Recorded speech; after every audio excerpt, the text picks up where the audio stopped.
Bismillahirrahmanirrahim. Assalamu alaikum dear students. I am Nareb Ali. This is your mathematics class 9. Chapter number 2 Real and Complex Numbers. आज का जो हमारा topic है वो क्या है?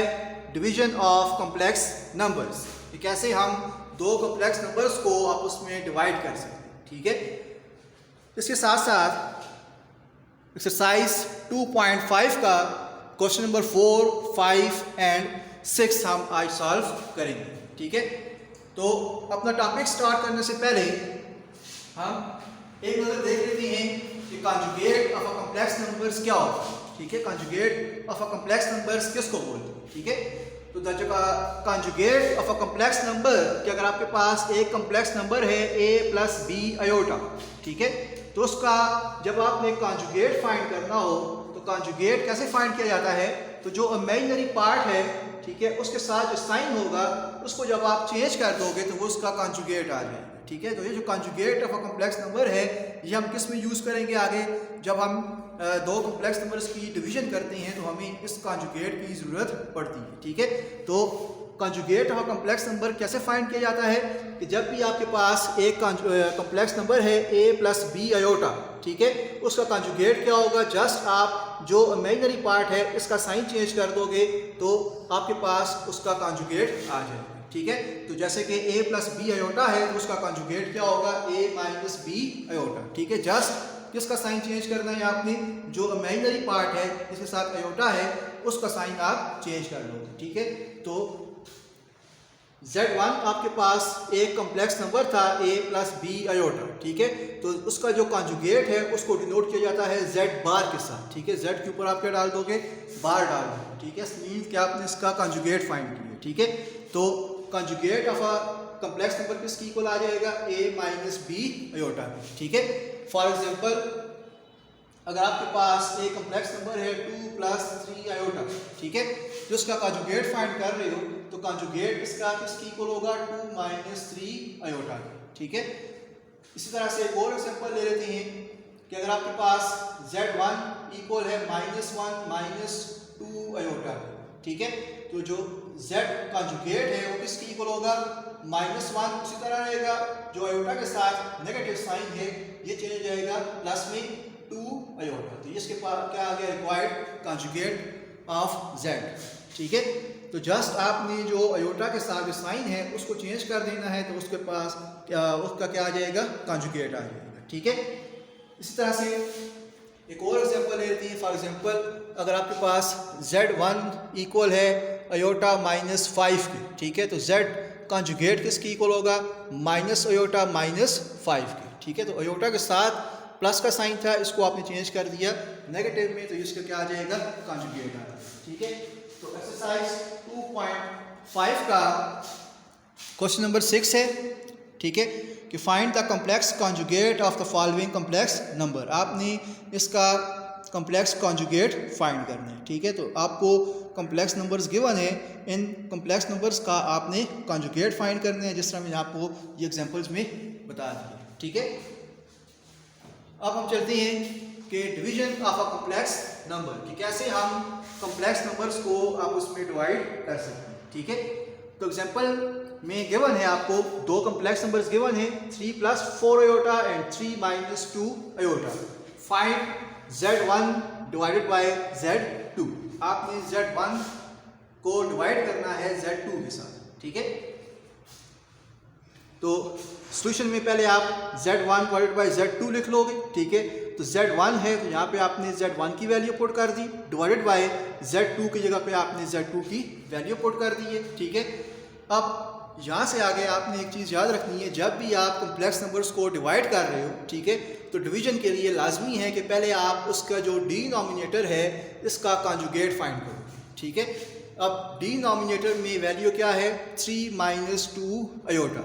ठीक है. 3 माइनस 2 अयोटा का जब आप कॉन्जुगेट फाइंड करोगे तो वो क्या आएगा, वो आपके पास आ जाएगा 3 प्लस 2 अयोटा. ठीक है.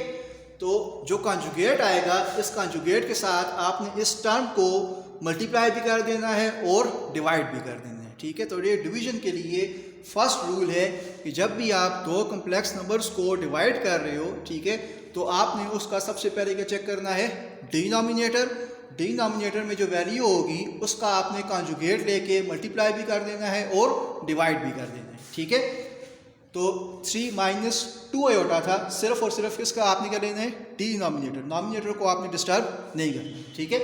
तो डिनोमिनेटर में वैल्यू क्या है, 3 माइनस 2 आयोटा, इसका कॉन्जुगेट क्या होगा, 3 प्लस 2 आयोटा, ठीक है। तो आपने 3 प्लस 2 आयोटा के साथ मल्टीप्लाई भी कर दिया और डिवाइड भी कर दिया, ठीक है। तो इस टर्म को आपने 3 प्लस 2 आयोटा के साथ मल्टीप्लाई भी कर देना है और डिवाइड भी कर देना है, ठीक है। उसके बाद सिंपल मल्टीप्लिकेशन है, ठीक है, क्योंकि इसके साथ दरमियान में किसका साइन है, मल्टीप्लाई का साइन है, मींस कि ये दो टर्म्स आपस में मल्टीप्लाई हो रही हैं, तो इसलिए आप नॉमिनेटर को मल्टीप्लाई करोगे नॉमिनेटर के साथ और डिनोमिनेटर को मल्टीप्लाई कर देना है डिनोमिनेटर के साथ, ठीक है। तो 3 plus 4 iota multiply by 3 plus 2 iota and 3 minus 2 iota multiply by 3 plus 2 iota, ठीक है। अब यहाँ से आगे मल्टीप्लिकेशन है, ठीक है, जो कि आप कर चुके हो कि ये फर्स्ट कॉम्प्लेक्स नंबर मल्टीप्लाई हो रहा है सेकंड कॉम्प्लेक्स नंबर के साथ, ठीक है। तो उसी तरह से पहले आप फर्स्ट टर्म लोगे, इसको मल्टीप्लाई कर दोगे इस सब के साथ, फिर आप सेकंड टर्म लोगे, उसको मल्टीप्लाई कर दोगे सब के साथ। तो 3 multiply by 3 plus 2 iota and plus 4 multiply by 3 plus 2 iota. तो आपने फर्स्ट टर्म को भी सबके साथ मल्टीप्लाई कर दिया और सेकंड टर्म को भी सबके साथ मल्टीप्लाई कर दिया, ठीक है। अब जब भी आप डिवीजन ऑफ कॉम्प्लेक्स नंबर कर रहे हो तो डिनोमिनेटर में हमेशा आपके पास ये फार्मूला बनेगा, a plus b into a minus b, जो कि किसके इक्वल होता है, a square minus b square के साथ, ठीक है। तो डिनोमिनेटर में हमेशा आपके पास ये फार्मूला बनना चाहिए, ठीक है। जहाँ से आके आप देख सकते हो कि 3 minus 2 iota multiply by 3 plus 2 iota, ठीक है। यहाँ पे a की जगह पे 3 है एंड b की जगह पे 2 आयोटा है, तो ये फार्मूला बन रहा है a minus b into a plus b, ठीक है। तो इसको आप लिख सकते हो a square minus b square की फॉर्म में, ठीक है। तो यहाँ पे a की जगह पे 3 है तो ये हो जाएगा 3 square minus 2 iota whole square, ठीक है। अब सिंप्लीफिकेशन है, इस 3 को मल्टीप्लाई कर देंगे अंदर ब्रैकेट के साथ, तो 3 3 जार 9, 3 2 जार 6 आयोटा, 4 आयोटा को ही मल्टीप्लाई कर दिया तो 4 3 jar 12 iota and 4 2 jar 8 iota into iota iota square. अब आपने नेक्स्ट स्टेप में क्या करना है, ये जो आयोटा स्क्वायर है इसकी वैल्यू पुट कर देनी है, तो आयोटा स्क्वायर की वैल्यू आपके पास क्या आ जाएगी, -1, ठीक है। अब जो ब्रैकेट है उसको सॉल्व करोगे तो प्लस माइनस -8 आ जाएगा, ठीक है। अब यहाँ से आगे आपने जो रियल पार्ट है उनको साथ कर देने और जो इमेजिनरी पार्ट है उनको कंबाइन कर देने, ठीक है। तो 9 माइनस 8 रियल पार्ट एक साथ कर दिए और जो इमेजिनरी पार्ट्स हैं उनको आपने एक साथ कर देने, ठीक है। और डिवाइडेड बाय 3 का square 9 and 2 iota whole square आपके पास क्या आ जाएगा, 4 iota whole square, 4 iota whole square. अब 4 आयोटा होल स्क्वायर किसके इक्वल होगा, आयोटा स्क्वायर इक्वल होगा -1 के, ठीक है। और यहाँ से माइनस माइनस +4, ठीक है। और जब आप इनको आपस में ऐड करोगे तो 9 माइनस 8 करेंगे आपके पास क्या आ जाएगा, 1 आ जाएगा, ठीक है। और 6 प्लस 12 आयोटा आपके पास क्या आ जाएगा, 18 आयोटा, और 9 प्लस 4 करेंगे तो 13, ठीक है। तो ये आपके पास रिक्वायर्ड आंसर आ गया कि Z1 डिवाइडेड बाय Z2। तो इस तरह से आप किसी भी दो कॉम्प्लेक्स नंबर्स को आपस में डिवाइड कर सकते हैं, ठीक है। तो इसके साथ साथ जो रिलेटेड क्वेश्चन है आपकी एक्सरसाइज में 2.5 का क्वेश्चन नंबर 4 है कि divide the first complex number by the second. आपने फर्स्ट कॉम्प्लेक्स नंबर को डिवाइड करना है सेकंड के साथ, ठीक है। मींस के Z1 डिवाइडेड बाय Z2 करना है, जिस तरह मैंने आपको एग्जांपल में करा दिया है, ठीक है। इसके साथ साथ आपने क्वेश्चन नंबर 5 अटैम्प्ट करना है, perform the indicated operations and reduce to the form a plus b iota, ठीक है। मींस कि आपको जो रिक्वायर्ड जो गिवन ऑपरेटर्स हैं उसको परफॉर्म करना है, ठीक है। जैसे कि फर्स्ट पार्ट में ये दो कम्प्लेक्स नंबर्स आपस में ऐड हो रही हैं, ठीक है। सेकंड पार्ट में सब्ट्रैक्ट हो रही हैं, थर्ड पार्ट में मल्टीप्लाई करना है और फोर्थ पार्ट में डिवाइड करना है, ठीक है। आपने एडिशन, सब्ट्रैक्शन, मल्टीप्लिकेशन और डिवीजन कर चुके हो, तो ये क्वेश्चन आपने खुद अटेम्प्ट करना है, क्वेश्चन नंबर 5, ठीक है। तो ये था आज का हमारा टॉपिक। आई होप कि आपको समझ आ गई होगी। अपना ख्याल रखिएगा। खुदा हाफिज़।